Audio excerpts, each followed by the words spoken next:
सभी साथियों को मेरा प्यार भरा नमस्कार, प्रणाम। आशा करता हूँ दीपावली का त्यौहार आपके अच्छी तरीके से बीता होगा और छुट्टियाँ अब खत्म ही होने वाली है।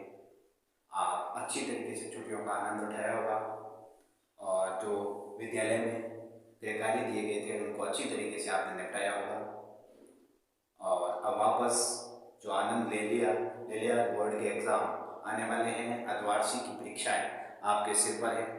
तो मैं आशा करता हूं कि आप अब वापस उस आनंद जो ले लिया उसको भूल करके वापस अपने पढ़ाई के माहौल में आ जाएंगे। अपना माहौल, अपने आप को, खुद को इस पढ़ाई के प्रति समर्पित कर देंगे, उसके प्रति ध्यान लग जाएंगे। और मैंने भी प्रयास में कब से कर रहा था कि आपके बीच में आऊं और एक आध वीडियो बनाऊं, पर दिनचर्या थोड़ी जटिल होने के कारण नहीं आ पाया। पर अभी आज मैंने विचार किया है कि लोग अपने विद्यार्थियों के बीच में जाऊं और उनसे कुछ चर्चा करूं। तो विद्यार्थियों,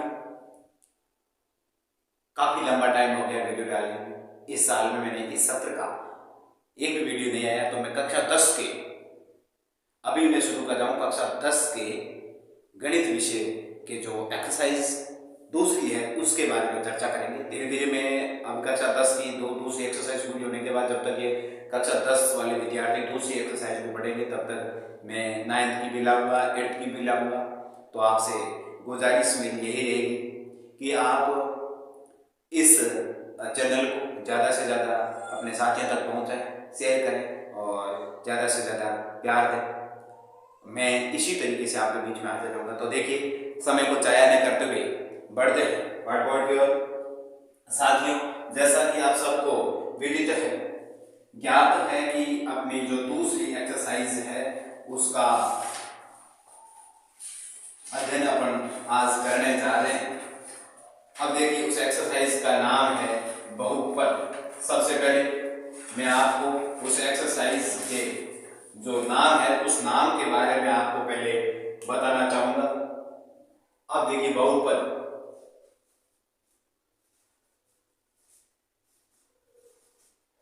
ये बहुपद पॉलीमर।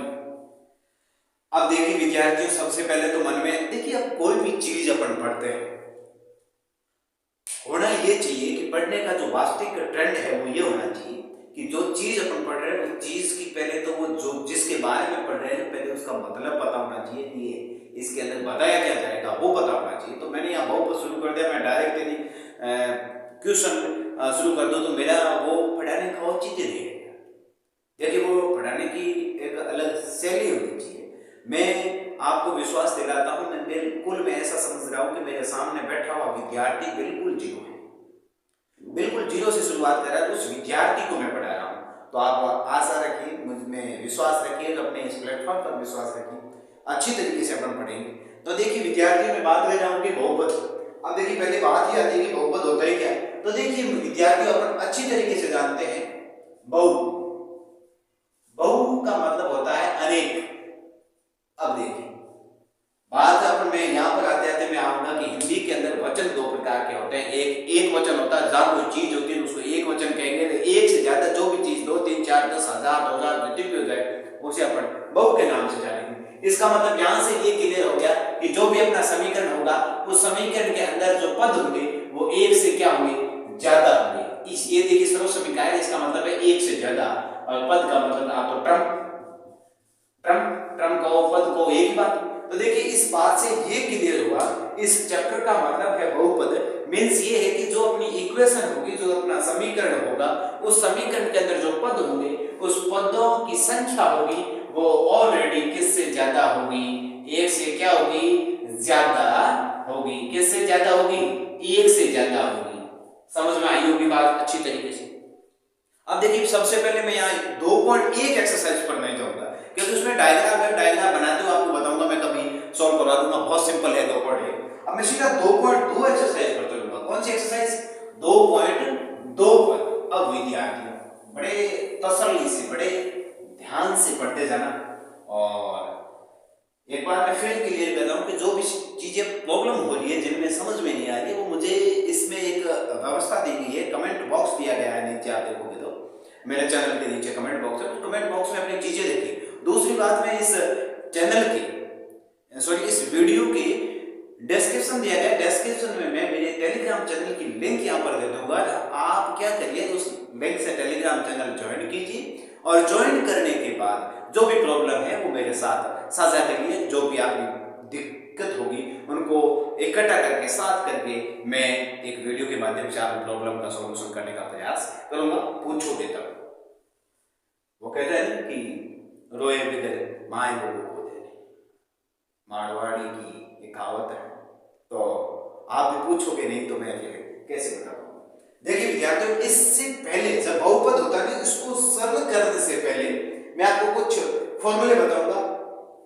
सबसे पहले दो फॉर्मूले बता रहा हूं, वो क्या है उनके। अब देखिए, मैं जो आपके सामने समीकरण होगा वो इस प्रकार का होगा, ax² plus bx plus c बराबर 0। अब साथियों, जो आपको ये a दिखाई दे रहा है ये x² का गुणांक है, b दिखाई दे रहा है ये x का गुणांक है, c दिखाई दे रहा है ये अचर पद है। अब देखिए ये x क्या है, चर, x क्या है, चर, और c क्या है, अचर। अब देखिए सबसे पहले थोड़ी बहुत इसके बारे में भी बात कर लीजिए, variable and non variable terms.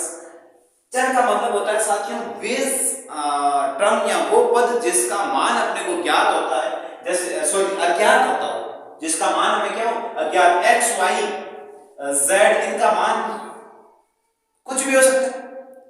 इस गणित के अंदर जो भी संख्या है वो इसका मान हो सकती है। मैं कहता हूं इसकी आयु x वर्ष है, x वर्ष का मतलब क्या हो, 1 2 3 4 कितनी भी आयु हो सकती है। तो ये बातें हैं कि x का मतलब कुछ भी मान हो सकता है। अब देखिए विद्यार्थियों, ये हो गया चर। अचर का मतलब हो गया कि बेस टर्म्स जिसका मान हमें ज्ञात हो। मैंने कह दिया कि जो भी व्यक्ति है, इस राम की आयु मैंने मान ली 4 वर्ष है। कितने वर्ष है, 4 वर्ष। इसका मतलब अपने को पता चल गया। दूसरी बात मैं कह दूं राम की, या मैं कह दूं श्याम की आयु है x वर्ष है। x का मतलब कितना होता है अपने को पता ही नहीं है, कुछ भी हो सकता है। तो ये है, ये तो अपना हो गया कौन सा, चर हो गया, और ये 4 वर्ष है ये अचर। अब यहां पर तो बातें क्लियर हो गई होगी चर और अचर के बारे में। अब मैं आगे बढ़ता हूं, गुणांक क्या होता है। अब देखिए आपको यहां पर इसी एक्सरसाइज में दिए गए समीकरण के गुणांकों एवं उनके शून्यांकों के बीच के संबंध की सत्यता ज्ञात करनी होगी। अब देखिए शून्याङ्क अभी मैंने बात बता नहीं रहा हूं, शून्याङ्क के बारे में मैं स्पष्ट करूंगा। पहले गुणांक का मतलब होता है विद्यार्थियों, ए है ना, ये ए का मतलब है ये किसका गुणांक है, x² का गुणांक। x² का गुणांक क्या हो जाएगा, ए हो जाएगा। अब देखिए ये b है ना, b क्या है, x का गुणांक है। क्या है, x का गुणांक। x का गुणांक क्या है, b। क्या है, b। और जो अचर पद है जिससे अपन ज्ञात पद कहते हैं वो क्या है, c। इन बातों को थोड़ा अच्छी तरीके से ध्यान रखना, यही इनके गुणांक। अब आपको ये बात दिक्कत नहीं होनी चाहिए कि गुणांक चीज क्या होती है। तो गुणांक ये है कि x² के जो गुणे में लिखी थी वो x² का गुणांक है, और b x के गुणे में जो लिख रखा है वो x का गुणांक है, और जो बाकी वाला जो अचर पद है जिसे c कहेंगे। यहां तक कोई दिक्कत। दूसरी बात विद्यार्थियों यहां आती है कि जब भी आप समीकरण को, अब मैं बताऊंगा कि उसके शून्याङ्क कैसे निकाला जाता है। एक देखिए गुणांक वाली तो अपने क्लियर होगी, एक अपने अभी ये पढ़ा है गुणांक वाली तो अपने क्लियर होगी, अपने बात कर ली। अब देखिए आएंगे शून्याङ्क। क्या आएंगे, शून्याङ्क। अब देखिए शून्याङ्क क्या होता है वो मैं बात अभी बताऊंगा आपको। शून्याङ्क उससे पहले देखिए, जब भी आप समीकरण देखते हो, द्विघात समीकरण आप देखते हो, हमेशा ये द्विघात होगा। द्विघात का मतलब होगा वो समीकरण जिसमें अधिकतम घात 2 होती हो।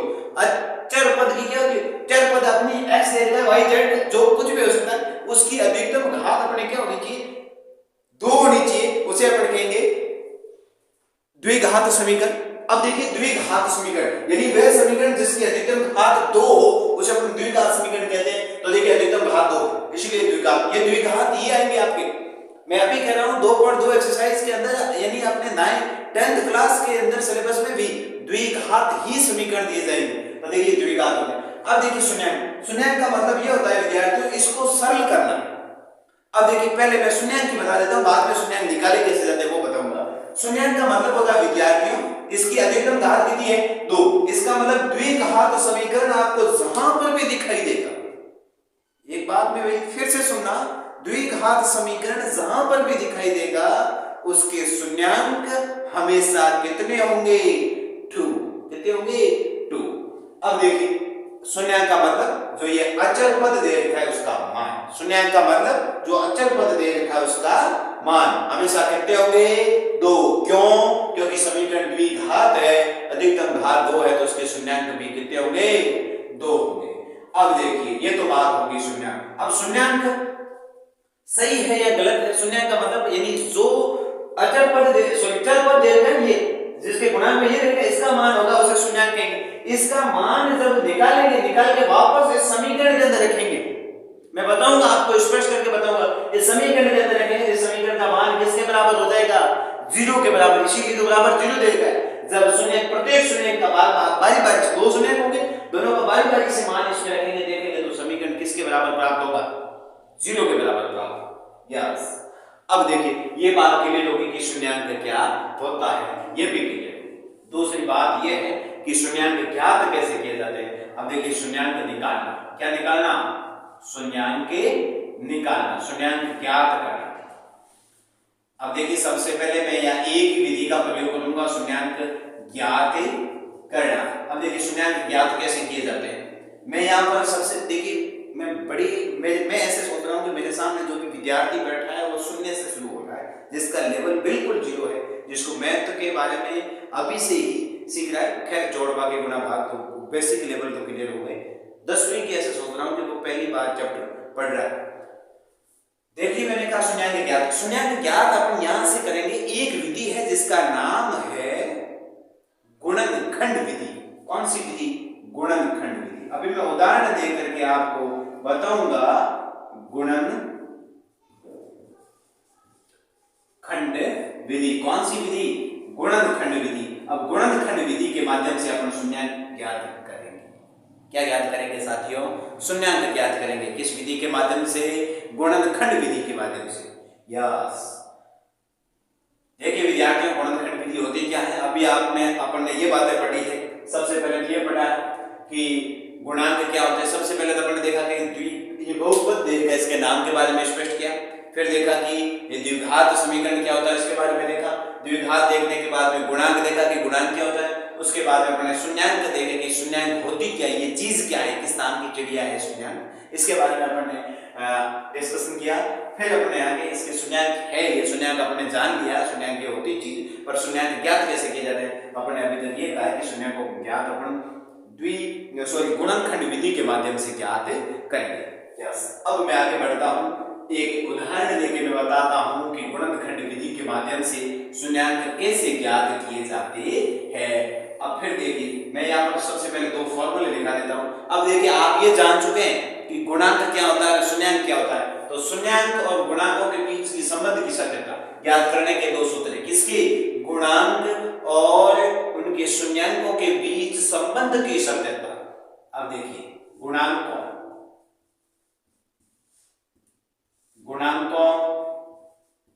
एवं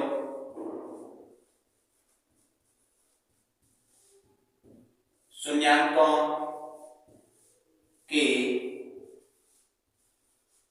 बीच संबंध की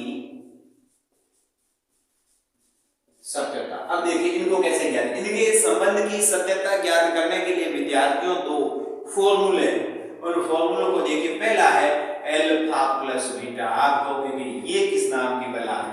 अल्फा प्लस बीटा हमने तो कभी सुना ही नहीं सुना, मैं अभी स्पष्ट करूंगा। इसके बराबर होगा -b/a। b/a तो हमने देखा b क्या है? b x का गुणांक है। x के गुणांक में जो भी होगा वो यहाँ लिखा जाएगा और x² के गुणांक में होगा वो यहाँ लिखा जाएगा।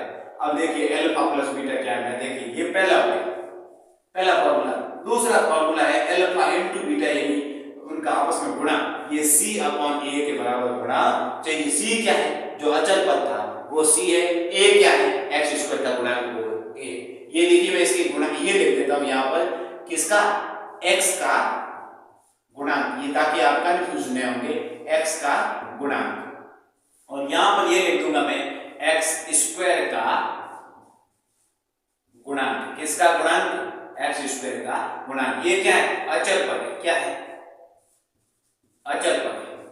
और ये है एक्स स्क्वायर का गुणांक। एक्स स्क्वायर का गुणांक क्या हो गया? एक्स स्क्वायर का गुणांक। ठीक। अब देखिए विद्यार्थी, एल मैंने बता दिया ए बी और सी तीनों आर के, इसकी डिस्कशन पहले कर चुका हूं, इसकी व्याख्या में पहले कर चुका हूं। ये क्या है बाकी मैंने कोष्टक में लिख दी। अब देखिए अल्फा और बीटा क्या है। अब देखिए मैंने एक शब्द यूज किया था शून्याङ्क। अल्फा है, ये पहला क्या है? शून्याङ्क है। क्या है? पहला शून्याङ्क है, वो अल्फा है। बीटा क्या है? बीटा है, वो दूसरा शून्याङ्क है। मैंने अभी कहा समीकरण द्विघात है। समीकरण द्विघात है तो इसके कितने शून्याङ्क होंगे? दो शून्याङ्क होंगे। कितने शून्याङ्क होंगे? दो शून्याङ्क होंगे, क्योंकि समीकरण कैसा है? द्विघात समीकरण है। ये जो आपको दिखाई दे रहा है इसे अल्फा कहेंगे, ये दिखाई दे रहा है इसे बीटा कहेंगे, बी नहीं कहेंगे। अल्फा है वो पहला शून्याङ्क है, बीटा है दूसरा शून्याङ्क है। अभी अपने को पता ही नहीं है कि ये अल्फा शून्याङ्क होता है या निकाला कैसे? शून्याङ्क होता क्या है वो तो मैंने बता दिया, पर ये निकाला कैसे जाता है तो मैं अभी आपको एक एग्जांपल लेके निकालना बताऊंगा। पहले इनको नोट डाउन कीजिएगा, अपनी कॉपी और पेन और किताब साथ लेके बैठिए।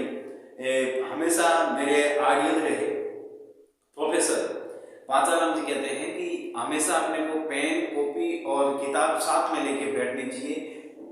33 नंबर अपने को कॉपी दिलाती है, 33 नंबर पेन दिलाती है, 33 नंबर किताब दिलाती है, पीछे बचा 1 नंबर जो ऊपर वाले के ऊपर छोड़ देती। कहते हैं ना किस्मत।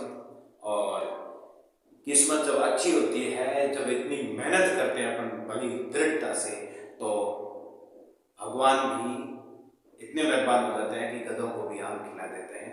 खैर अपन तो इंसान है, तो बढ़ते चलिए, मेहनत कीजिए, अपनी दम को, अपने जो हुनर है उसको बताइए।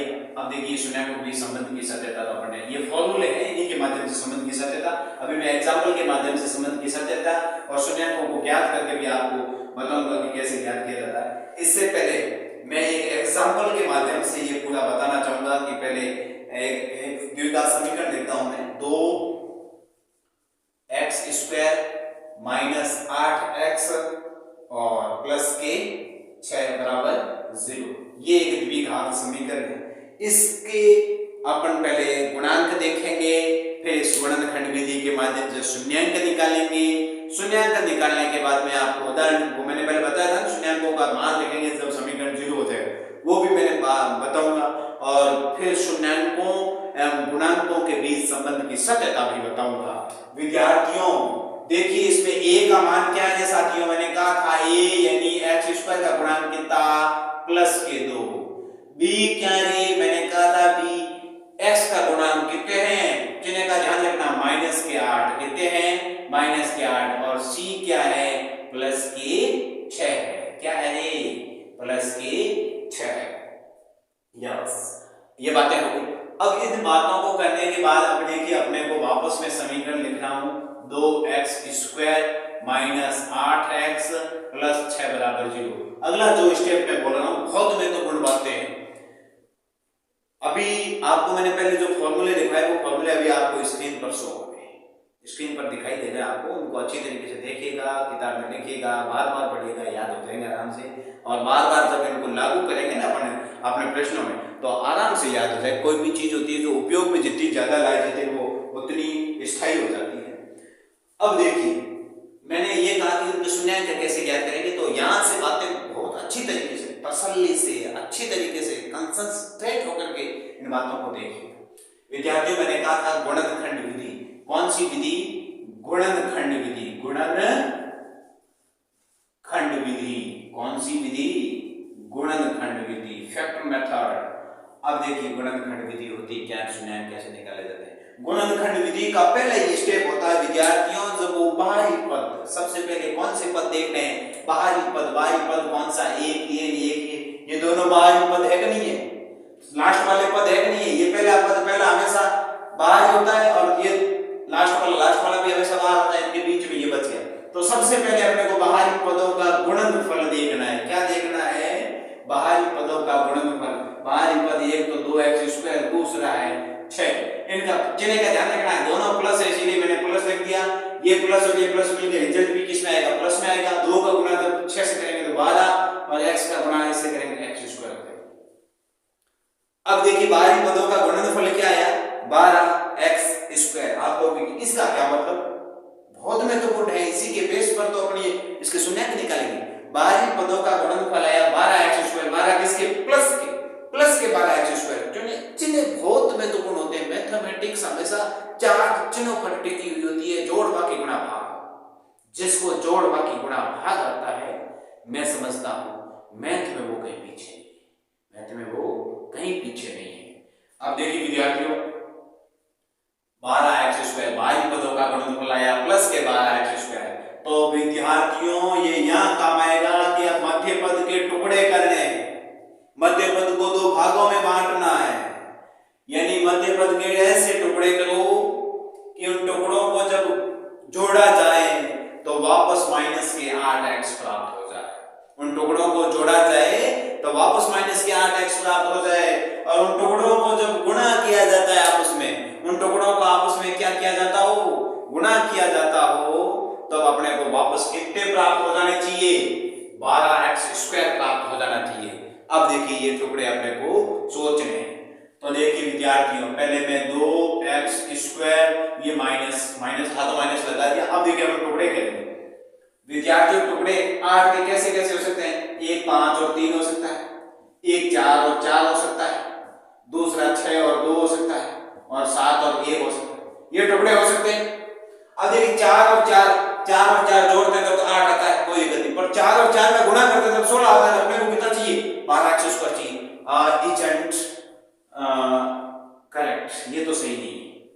5 और 3 जोड़ते हैं तब 8 हो जाता है, कोई दिक्कत नहीं, बहुत अच्छी बात है। पर 5 और 3 का गुणा करते हैं तब 15 होता है। अपने को गुणा क्या चाहिए, 12 चाहिए।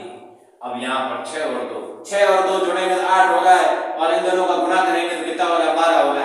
ये परफेक्ट बैठता है, ये टुकड़ा क्या हो रहा है, परफेक्ट बैठ रहा है। अब देखिए बात तो ये होगी 2 भी किसका होना चाहिए और 6 भी किसका होना चाहिए, माइनस की। क्यों, क्योंकि माइनस और माइनस आपको पता है कि जब एक जैसे चिन्ह आपस में होते हैं वो क्या हो जाती है, संख्या जुड़ जाती है, परंतु इनका चिन्ह क्या रहता है, वो ही रहता है।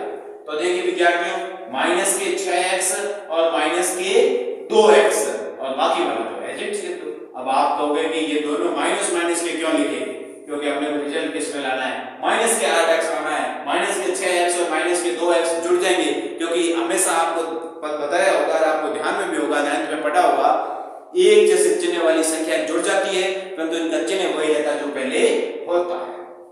अब देखिए यहां तक कोई दिक्कत, टुकड़े करने में कोई दिक्कत यदि समझ में नहीं आ रहा है तो वापस बैठ जाइए, इसको बार-बार देखिए, बार-बार सुनिए, आसानी से समझ में आ जाएगा। टुकड़े अब देखिए टुकड़ों का जब गुणा करूंगा 6 का 2 से करूंगा 12, माइनस और माइनस आपस में गुणा हो गया। आपको बताइए कि माइनस इंटू माइनस करेंगे तो प्लस हो जाता है, माइनस इंटू प्लस करते हैं तो माइनस होता है, प्लस इंटू माइनस करते हैं तो माइनस होता है, और प्लस इंटू प्लस करते हैं तो प्लस होता है। ये चिन्ह ऐसे होते हैं। ये माइनस और माइनस का जब गुणा करेंगे तो प्लस हो जाएगा, और प्लस के बाद x और x का करेंगे x स्क्वायर तो प्लस के बाद x स्क्वायर हो जाएगी, और वही अपने को लाना था। अब देखिए इनके दो के जोड़े बन गए। अब देखिए दो के जोड़े बनाने के बाद चिन्ह का बहुत ध्यान रखना, हमेशा ध्यान रखना चिन्ह का। यहां से 2 भी है, 2 का भाग इसमें भी जा रहा है, 2 का भाग इसमें भी जा रहा है, इसका मतलब 2 तो कॉमन आ रहा है। x का भाग इसमें भी जा रहा है, x का भाग इसमें भी जा रहा है, इसका मतलब x कॉमन आ रहा है। कॉमन का मतलब हो रहा है कि वो संख्या जिसका जो अपने दो की जो जोड़ा बनाए तो दोनों के अंदर उसका भाग क्या होना चाहिए, जाना चाहिए। भाग जाता है तो वही कॉमन आती है। कॉमन आने का मतलब ये नहीं यहां से तो 2 का भाग जा रहा है, यहां नहीं जा रहा तो 2 कॉमन नहीं, बिल्कुल नहीं, 2 कॉमन नहीं है। अब देखिए अब ये 2x स्क्वायर है, कॉमन क्या लिया है, 2x लिया तो इसका भाग दोगे, x से ये x कट गया और 2 से 2 कट गया, पीछे क्या बचा, x बचा। चिन्ह किसका, माइनस था। अब देखिए 6x है, क्या है 6x है, 6x में भाग किसका देंगे, 2x का, क्योंकि 2x कॉमन लिया इन दोनों से, x से x कैंसिल, 2 का भाग 6 में 3 बार गया, ये 3 आ गया। अब देखिए विद्यार्थियों यहां से कॉमन क्या आ रहा है, 2। अब देखिए यहां पर बात ये ध्यान रखना, पहले चिन्ह मत लगाइए, पहले क्या करिए, चिन्ह मत लगाइए। अब देखिए 2 का भाग यहां पर भी जा रहा है, 2 का भाग यहां पर भी जा रहा है, x का भाग यहां जा रहा है पर यहां नहीं जा रहा है, इसका मतलब x कॉमन नहीं आएगा। अब देखिए 2x में 2 का भाग दिया, x बार गया, और 6 में 2 का भाग दिया 3 बार गया प्लस के 3। अब देखिए आपने को ये देखना है, अभी आपने कहा कि यहाँ चिन्ह नहीं लगवाया, नहीं लगवाया। अब देखो कि यहाँ ये दोनों ब्रैकेट बराबर आ रहे हैं, बराबर आ रहे हैं? नहीं आ रहे हैं, यहाँ पर माइनस का यहाँ पर प्लस का, इसका मतलब गड़बड़ हो गया। सॉरी ये तो माइनस का रहेगा। हाँ अब देखो ये ब्रैकेट बराबर थी, बराबर नहीं है तब क्या करो, यहाँ चिन्ह लगा दो माइनस का। यदि दोनों ब्रैकेट बराबर है तब यहाँ चिन्ह प्लस का लगा देना, यदि दोनों ब्रैकेट बराबर नहीं है तब यहाँ चिन्ह माइनस का लगा दिया। माइनस का लगाते अंदर वाले चिन्ह चेंज हो जाएंगे, प्लस का माइनस और माइनस का प्लस हो जाएगा। समझ में आएगी नहीं यही बात? अब देखिए ये दोनों ब्रैकेट एक जैसे तो इनको एक बार लिखना है, एक जैसे है तो एक बार लिखना है, और ये 2x और ये माइनस के 2, एक ब्रैकेट यहां से बन गया, दोनों ब्रैकेट बन गए। अब प्रत्येक ब्रैकेट को 0 के बराबर करना है, किसके बराबर? 0 के बराबर करना है, और x बराबर कितने हो गए? 3, क्योंकि इधर ये माइनस के उधर जाके प्लस के हो गए, प्लस के 3, इसको भी 0 के बराबर करो। 2x - 2 बराबर 0 और 2x बराबर 2, और अब देखिए x बराबर 2/2 बराबर 1। कोई दिक्कत? ये अपने दोनों शून्यंक हो गए, एक x का मान आ गया 3 और एक x का मान आ गया 1। ये दोनों शून्यंक है। मैंने अभी आपको बताया था कि शून्यंक वो चीज है जिसका मान यदि द्विघात समीकरण में रखेंगे तो उसका मान किसके बराबर हो जाएगा? 0 के बराबर हो जाएगा। ये दोनों शून्यंक है। 3 का मान जब इसकी जगह x की जगह रखेंगे ये पूरा समीकरण 0 हो जाएगा, और 1 का मान रखेंगे तब ये पूरा समीकरण क्या हो जाएगा? 0 हो जाएगा। अब देखिए विद्यार्थियों, अपन ने एक बात और की थी, गुणांकों एवं शून्यंकों के बीच संबंध की सत्यता के लिए फॉर्मूले भी लिखे थे, उनका उपयोग करना बाकी है ना? अभी बिल्कुल बाकी है। अब देखिए अपन करेंगे गुणांकों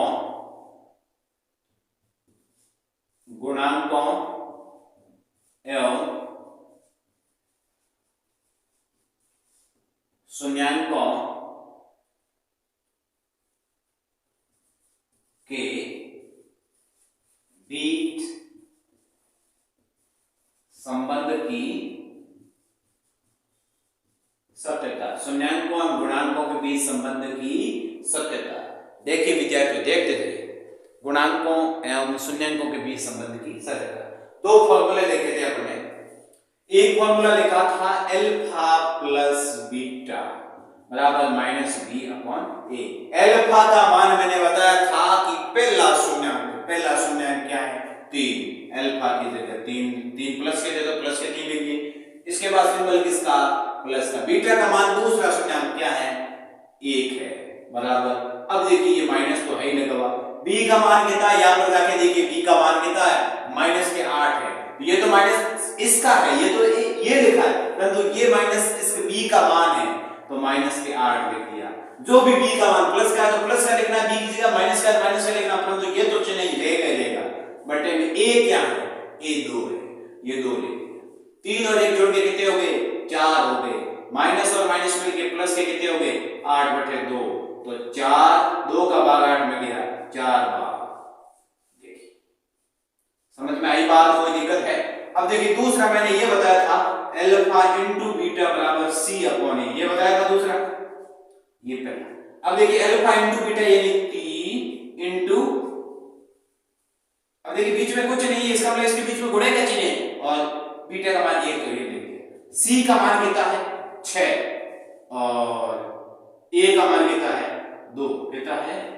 2। 3 इंटू 1 करेंगे 3, और 2 का भाग 6 में गया 3 बार। क्या बराबर आ रहा है? नहीं आ रहा? इसका मतलब इसके शून्यंकों एवं गुणांकों के बीच की संबंध की सत्यता भी सही पाई गई है। इस तरीके से विद्यार्थियों एक द्विघात बहुपद दिया जाता है, उस बहुपद के शून्यंक निकाले जाते हैं, और शून्यंक निकालने के बाद शून्यंकों एवं गुणांकों के बीच संबंध की सत्यता भी इस तरीके से ज्ञात की जाती है।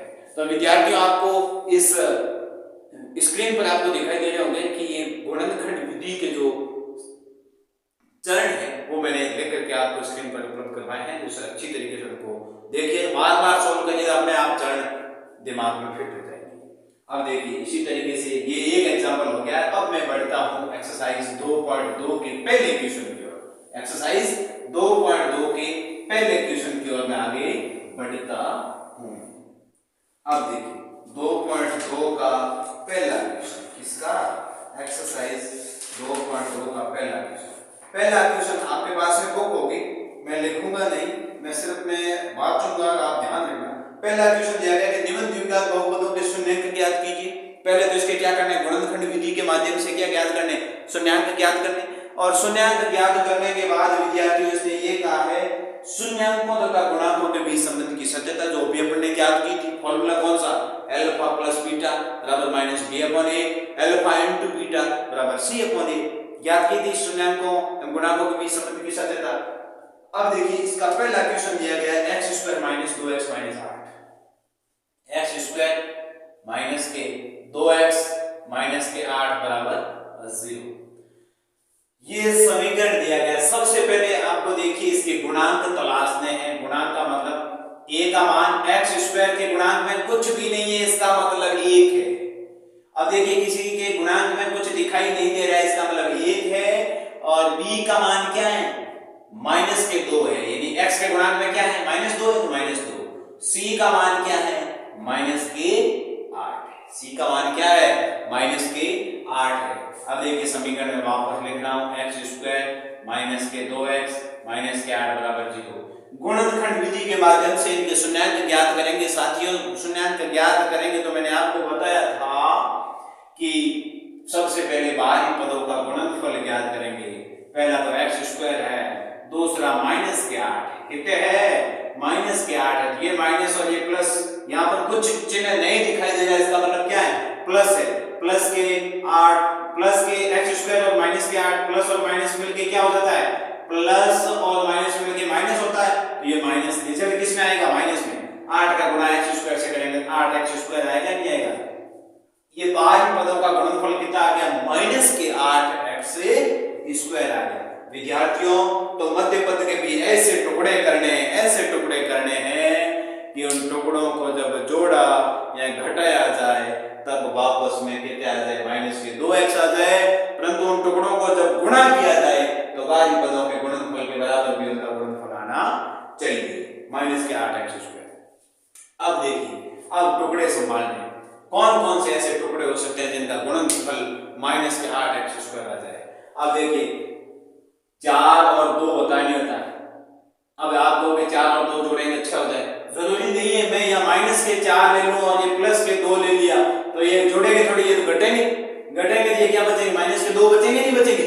और जब इनका गुणा करेंगे तो माइनस के 4 इंटू 2 का गुणा करोगे तो माइनस के 8 आएंगे नहीं आएंगे? और अपने को क्या चाहिए? माइनस के, ये भी x, इसके गुणांक में भी x हो जाएगा, इसके x हो जाएगा, x स्क्वायर होगा नहीं होगा? माइनस के 8x स्क्वायर आ रहा है। इस तरीके से टुकड़े करने हैं। तो देखिए ये x स्क्वायर, यहां पर देखिए माइनस के 4x ले रहा हूं क्योंकि अपने को रिजल्ट किस में लाना है? रिजल्ट जब माइनस में लाना, जब गुणनफल माइनस में लाना हो तो बड़ी वाली जो टुकड़ा होता है ना, बड़े वाला टुकड़ा, वो हमेशा किसमें? माइनस का होना चाहिए। ये माइनस के 4x और ये प्लस के 2x माइनस क्या? किसी के मन में ये आएगा यहाँ पर तो ये माइनस के 2x और ये प्लस के 2x कैसे हो गए? मैंने ये वाले 2x यहाँ नहीं लिखे हैं साथियों, मैंने तो इसके इसी के टुकड़े किए कि माइनस के 4x ले लिया और प्लस के 2x ले लिया। दोनों टर्म्स किसकी? x की है। तो ये 4x में से अब देखो विपरीत चिन्ह है, जब जुड़ेगी नहीं घटेगी ना। तो देखिए माइनस के 4x में से प्लस के 2x चले गए, पीछे किसके बचेंगे? माइनस के कितने? 2x बचेंगे। जब 4x में से 2x गए तो पीछे 2x बचे, तो ये टुकड़े तो बराबर हो गए, वापस में 2 आ रहा है। और इनका जब गुणा कर रहा हूं 4 का 2 से कर रहा हूं तो 8 हो जाए, माइनस और प्लस मिलकर माइनस के 8 हो गए, x का x से करेंगे 8x स्क्वायर आ रहा है नहीं आ रहा? आ रहा है, यस। अब देखिए 2 के क्या बनाने? जोड़े बनाने। 2 के जोड़े में से कॉमन क्या आ रहा है विद्यार्थियों? यहाँ x का भाग जाएगा, यहाँ पर भी जाएगा, इसका मतलब सिर्फ और सिर्फ कॉमन क्या आ रहा है? x आ रहा है। क्या आ रहा है? x कॉमन आ रहा है। अब देखिए x स्क्वायर में x का भाग दे दिया तो कितनी बार गया? x बार गया। चिन्ह किसका? माइनस का। 4x में x का भाग, ये 4x है, इसमें x का भाग कितनी बार जाएगा? 4 बार जाएगा। कितनी बार जाएगा? 4 बार। यहां से कॉमन क्या आ रहा है? 2 का भाग यहां पर भी जाएगा, 2 का भाग यहां पर भी जाएगा। ये 2x में जब 2 का भाग दिया कितनी बार गया? x बार गया। चिन्ह किसका? माइनस का। 8 में 2 का भाग कितनी बार गया? 4 बार गया। मैंने अभी कहा था, मैंने 2 के आगे चिन्ह नहीं लगाया अभी तक। किसके आगे? 2 के आगे अभी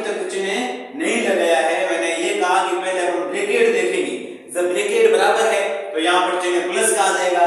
जो ब्रैकेट डिफरेंट है यानी उसके अंदर चिन्हों की भिन्नता है, तब यहाँ पर माइनस आ जाएगा, तो इसके अंदर वाले चिन्ह चेंज हो जाएंगे, जो कि पिछले में किए थे। दोनों ब्रैकेट बराबर है तो देखिए यहाँ पर चिन्ह किसका प्लस का आ जाएगा। दोनों बराबर वाले ब्रैकेट को एक बार लिखेंगे और दूसरा ब्रैकेट x और ये प्लस के 2, यदि माइनस होता तो यहाँ पर माइनस आ जाता। अब देखिए दोनों को 0 के बराबर करोगे, x माइनस 4 बराबर 0 और x बराबर क्या हो गए 4 हो गए। दूसरा इसको भी 0 के बराबर, x प्लस 2 बराबर 0 और x बराबर ये इधर प्लस का उधर जाके किसमें हो गए माइनस का। एक शून्यांक आ गया 4 और दूसरा शून्यांक आ गया माइनस के 2। ये पहला स्टेप क्वेश्चन का क्लियर हुआ है कि दिए गए द्विघात समीकरण का शून्यांक अपने ज्ञात किए। अब देखिए शून्यांकों किसके, शून्यांकों एवं गुणांकों के बीच संबंध की सत्यता। अब देखिए पहला क्या होगा, अल्फा प्लस बीटा यानी और बराबर माइनस बी अपॉन ए होता है नहीं होता है। अल्फा का मान क्या 4, प्लस का चिन्ह, बीटा का मान क्या माइनस के 2। जब माइनस हो जाए तो उसको ब्रैकेट वैसे करके लिख देना, बराबर चिन्ह माइनस तो है ही और b की वैल्यू क्या है देखो विद्यार्थियों -2। b की वैल्यू क्या है -2 और a की वैल्यू क्या है विद्यार्थियों देख लेना, a की वैल्यू 1 है। अब देखिए ये 4 प्लस के ये माइनस और ये प्लस और माइनस मिलके आपस में बीच में क्या गुणे का चिन्ह है, प्लस और माइनस मिलके माइनस होता है, तो 4 - 2 बराबर और माइनस गुणों गुणना कितना हो गया प्लस हो गया और प्लस का कितना हो गया 2/1। अब देखिए विद्यार्थियों 4 में से जब 2 जाएगा पीछे कितने बचेंगे, 4 में से 2 जाएगा पीछे प्लस के 2 बचेंगे और 2 में जब 1 का भाग जाएगा तो कितने बचेंगे 2। इसका मतलब पहली संबंध की सत्यता तो सही पाई गई। अब देखिए दूसरी संबंध की सत्यता यह है कि गुणनफल शून्य का गुणनफल c/a के बराबर होना चाहिए। शून्यकों का गुणनफल पहला शून्यांक क्या है 4 है और दूसरा शून्यांक क्या है -2 है गुना -2 बराबर c की वैल्यू कितनी है -8 और a की वैल्यू क्या है 1। ये प्लस के 4 और ये माइनस के 2, प्लस और माइनस मिलके गुणा माइनस हो जाएगा, 4 का गुणा 2 से करोगे 8 हो जाएगा और 1 का भाग 8 हो जाएगा 8 बार। दोनों शून्यांक बराबर पाए गए कि नहीं पाए गए, यानी शून्यांकों के बीच की संबंध की सत्यता निकाली वो दोनों जगह बराबर पाई गई। इसका मतलब आपने जो निकाले गए शून्यांक वो क्या थे सही थे। एक अपन क्वेश्चन और कर लेते हैं, फिर देखिए थोड़ा वीडियो लंबा हो जाता तो थोड़ा देखने में समस्या आती है, अपन इंटरेस्ट भी नहीं लेते हैं। अब देखिए मैं एक और करवा देता हूं, फिर देखिए बाकी वाले क्वेश्चन अगले वीडियो में अपन देखेंगे। अब देखिए दूसरा आपको समीकरण दे रखा है 4s², क्या दे रखा है ये s है, ठीक है s फॉर सन वाला s² -4s और प्लस का 1 बराबर 0, ये हो गया। अब देखिए पहली बात वही a का मान कितना है s² का गुणांक, यानी पहले जो स्क्वायर वाले टर्म से उसका गुणांक a होता है, दूसरी जो टर्म से उसका गुणांक ये b होता है जो कि -4 है, किसके हैं -4 और c की वैल्यू 1 है प्लस के। अब देखिए 4s², ये इसको s पढ़िएगा 5 मत पढ़ देना और ये s प्लस का 1 बराबर 0। अब वही बात बाकी पदों का सबसे पहले क्या करेंगे गुणनफल करेंगे। 4s² का गुणा 1 से करेंगे तो 4s² आएगा कि नहीं आएगा, तो देखिए बीच वाले पद के ऐसे टुकड़े करो उनका गुणनफल प्लस के 4x² में आए, क्योंकि ये प्लस और ये प्लस मिलके प्लस हो गए, तो बीच वाले पद के ऐसे टुकड़े करने उनका गुणनफल प्लस के 4x² हो तो 4s² हो, s² माइनस के 2s क्या हो गए -2s और -2s प्लस का 1 बराबर 0। अब देखिए -2s और -2s एक जैसी संख्या, मैंने कहा एक जैसे चिन्ह है तो संख्या जुड़ जाएगी और उनका चिन्ह वही रहेगा, तो माइनस और माइनस जुड़ जाएगी, कितने हो जाएगी 4 और चिन्ह किसका रहेगा -4s। अब देखिए इनका -2s और -2s का जब गुणा करूंगा माइनस और माइनस मिलके माइनस का प्लस का, 2 का 2 से करेंगे 4, s का s से करेंगे s स्क्वायर। तो देखो इनका भी गुणनफल प्लस के 4s स्क्वायर आएगा बाहरी पदों का, और मध्य पदों का गुणनफल भी 4s स्क्वायर आ जाए, और जब जोड़े हैं घटाएं तो आपस में कितना आ जाए माइनस के 4s आ जाए। इसका मतलब टुकड़े सही है। अब देखिए दो दो के जोड़े बना दिए, दो दो के जोड़े के बाद देखना है कि कॉमन क्या आ रहा है। कॉमन यहां से देखो 2 का भाग दोनों में जाएगा, 4 में भी जाएगा 2 में भी जाएगा, इसका मतलब 2 कॉमन आ गया। फिर देखो s का भाग यहां पर भी जाएगा यहां पर भी जाएगा, ये कॉमन आ गया। अब देखिए 4s स्क्वायर में जब 2s का भाग दोगे ये कट गया, और 2 का भाग 4 में 2 बार गया, कितना आ गया, एक तो 2 और दूसरा s, चिन्ह किसका माइनस का। 2s में 2s का भाग दिया कितनी बार, एक बार, ये। अब देखिए मैंने कहा यहां कॉमन क्या है, अब देखिए कुछ भी चीज कॉमन नहीं आ रही है, कुछ भी कॉमन नहीं आ रहा है, इसका मतलब एक कॉमन आ रहा है, एक का भाग सभी में जाएगा। अब देखिए यहां पर एक का भाग माइनस के 2s में जब एक का भाग दोगे तो सेम बार जाएगा माइनस के 2s, और यहां पर प्लस का 1, क्योंकि एक का एक में भाग एक बार। अब देखिए मैंने यहां चिन्ह नहीं लगाया, मैंने आपको पहले भी कहा था चिन्ह नहीं लगाना जब तक आप देखो ब्रैकेट बराबर है, नहीं बराबर है, क्योंकि यहां पर देखो प्लस के यहां माइनस के, यहां इसके प्लस के यहां माइनस का विपरीत है, यहां माइनस लगा दो, यहां माइनस लगाते हैं अंदर वाले चिन्ह क्या हो जाएंगे, चेंज हो जाए। अब दोनों बराबर है तो दोनों को एक बार लिख दो, और इनका 2s और माइनस 1 दोनों ब्रैकेट एक जैसे, तो देखिए 2s माइनस 1 बराबर 0 और 2s बराबर 1 और s बराबर 1/2, क्या हो जाएगा 1/2, पहला शून्यांक आ गया। दूसरा शून्यांक भी देखो 2s माइनस 1 बराबर 0 के करना है, 2s बराबर 1 और s बराबर 1/2, ये हो गया। अब देखिए पहला स्टेप क्वेश्चन का पूरा हो गया है। अब दूसरा स्टेप ये होता है गुणांकों एवं शून्यांकों के बीच संबंध की सत्यता। अब देखिए दूसरा स्टेप देखेंगे, शून्यांकों एवं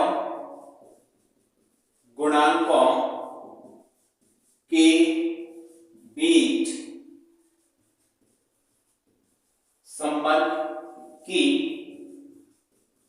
सत्यता, शून्यांकों और गुणांकों के बीच संबंध की सत्यता। अब देखिए शून्यांकों, पहला फॉर्मूला ये था अल्फा प्लस बीटा, यानी शून्यांकों का योगफल बराबर माइनस b अपॉन a के बराबर होना चाहिए, तब तो सत्य है। अब देखिए पहला शून्यांक क्या है अपना 1/2, पहला शून्यांक क्या है 1/2, चिन्ह प्लस का। दूसरा शून्यांक भी क्या है 1/2 बराबर माइनस b की वैल्यू कितनी है माइनस के 4, कितने हैं माइनस के 4 है, a की वैल्यू कितनी है 4। आपको पता है आधा और आधा जुड़ता है तब एक बनता है, नहीं बनता। अब ये माइनस और माइनस मिल के प्लस के 4/4, 4 का 4 में भाग 1 बार 1 बराबर 1 आ गया, इसका मतलब ये पहला सत्य। दूसरी देखिए अल्फा इनटू बीटा क्या होता है बराबर c अपॉन a।